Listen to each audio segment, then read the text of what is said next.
अस्सलाम वालेकुम व्यूअर्स, कैसे हैं आप लोग। उम्मीद करता हूँ आप सब खैरियत से होंगे।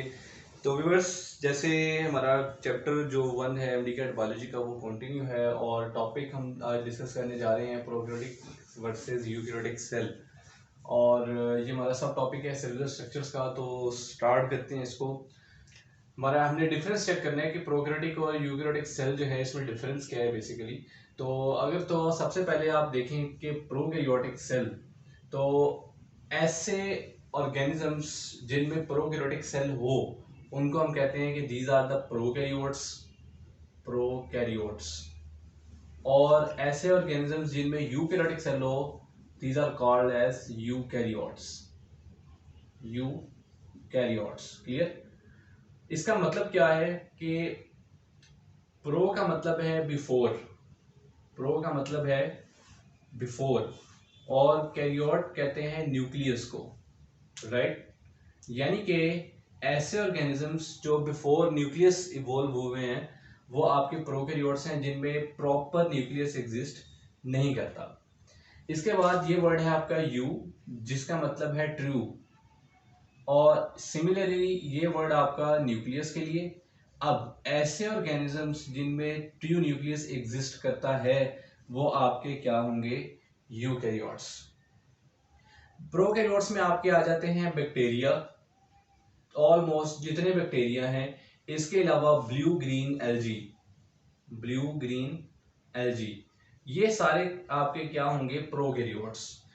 आपके यूकैरियोट्स में आ जाते हैं यूनिसेलुलर इंक्लूडिंग मल्टीसेलुलर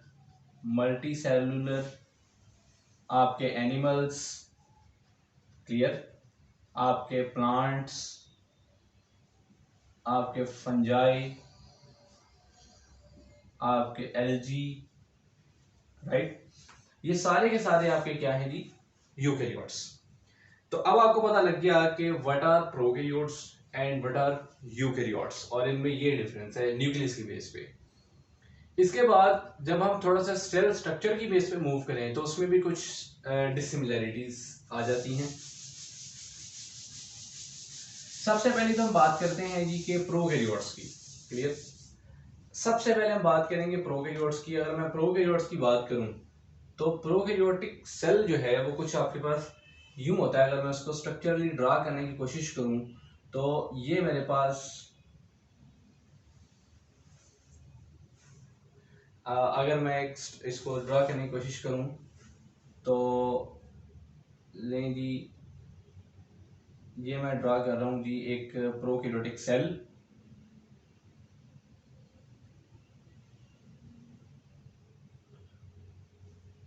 ये हमारे पास आ गया जी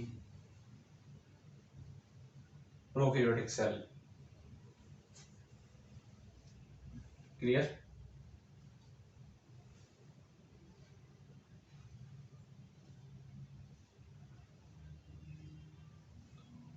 ये है जी प्रोकैरियोटिक सेल। इसके अंदर आपका होगा न्यूक्लियोइड, ठीक है जी। इसके बाद कुछ पड़े हुए हैं आपके राइबोसोम्स। अगर मैं इसको मेंशन करूं तो ये मेरा है जी फ्लैजिला।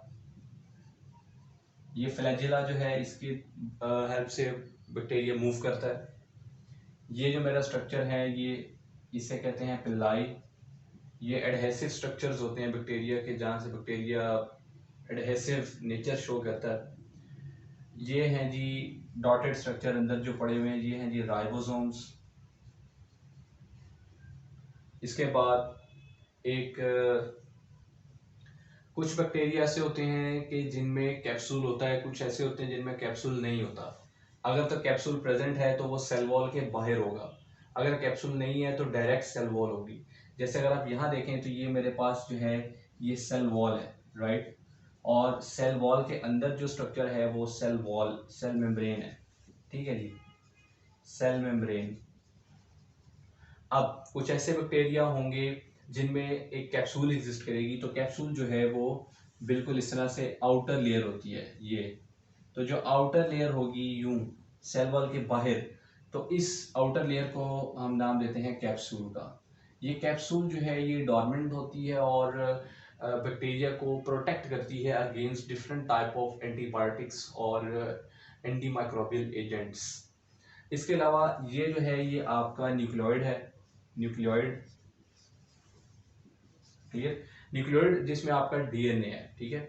अब यहाँ पे आप देख सकते हैं कि कोई भी सेल के अंदर आपको ऑर्गेनली नजर नहीं आ रहा, कोई भी आपको सेल के अंदर न्यूक्लियस नजर नहीं आ रहा। डीएनए की आप बात करें तो वो साइटोप्लाज्म के अंदर फ्रीली पड़ा हुआ है, ठीक है। कोई इंडोप्लाज्मिक रेटिकुलम नहीं है, कोई गोल्जी कॉम्प्लेक्स नहीं है, कोई माइटोकॉन्ड्रिया नहीं है, कोई मेम्ब्रेन बाउंडेड ऑर्गेनली नहीं है। तो यही है जी आपका प्रोकैरियोटिक सेल कि जिसमें कोई मेम्ब्रेन बाउंडेड ऑर्गेनली ना हो एक्सेप्ट राइबोसोम्स।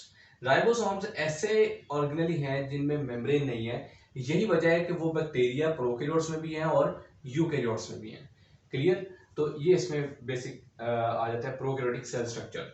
इसके बाद मैं थोड़ा सा जब आगे मूव करूं तो हम ये देखते हैं कि अब ये तो स्ट्रक्चर हो गया बैक्टीरियल सेल का।